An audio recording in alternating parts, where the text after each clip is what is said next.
Bonjour et bienvenue, je suis Didier Mazier. Nous allons voir aujourd'hui avec Adobe Edge 7 comment réaliser un effet d'apparition de texte de type machine à écrire. Pour obtenir cet effet, nous allons devoir prendre quelques précautions.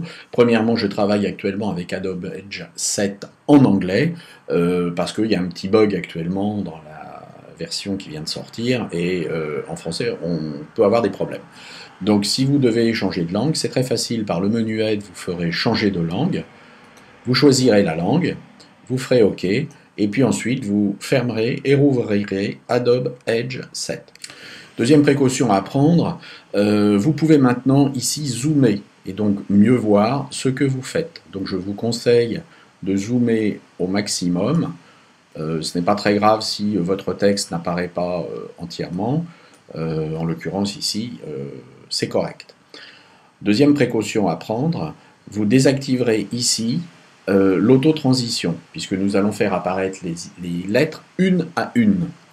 Il n'est donc pas question de les faire apparaître progressivement avec un effet de déroulé de ruban, mais un effet d'apparition de lettres. Troisième précaution, nous pouvons afficher maintenant ici une grille que vous voyez ici et qui a un certain rythme. Ce rythme, vous pouvez le fixer avec le petit menu déroulant, 0,25 secondes, c'est-à-dire un quart de seconde, fonctionne très bien. Le principe est très simple, nous allons travailler en positionnant des images clés avec un certain rythme, qui sera toujours le même, et nous allons faire apparaître les lettres une à une en utilisant le clipping.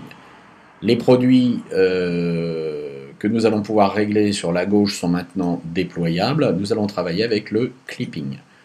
Donc nous allons à l'instant T0 ajouter une image clé en cliquant sur la petite icône en forme de losange et nous allons montrer une image, un clipping à 0 pour cette image clé, c'est-à-dire qu'à cet endroit-là, nous ne voyons pas du tout notre texte.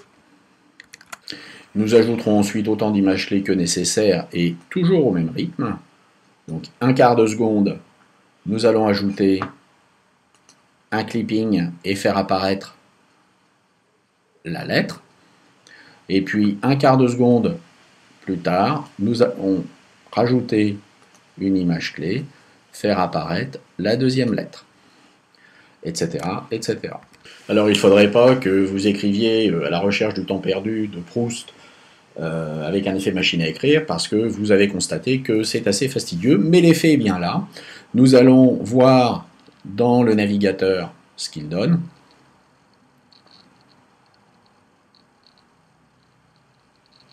Nous avons bien un effet machine à écrire. Adobe Edge mérite d'être un peu amélioré parce que vous allez pouvoir éventuellement tout sélectionner et déplacer votre animation sur la timeline, mais vous ne pourrez pas, comme pour une animation qui aurait des transitions, la déployer, c'est-à-dire augmenter la fréquence automatiquement et passer par exemple avec des intervalles d'une demi-seconde. Donc c'est des choses qu'il faudra faire manuellement, ce qui peut être fastidieux, mais néanmoins, bien, nous avons vu comment réaliser un effet qui peut être intéressant. À très bientôt, au revoir.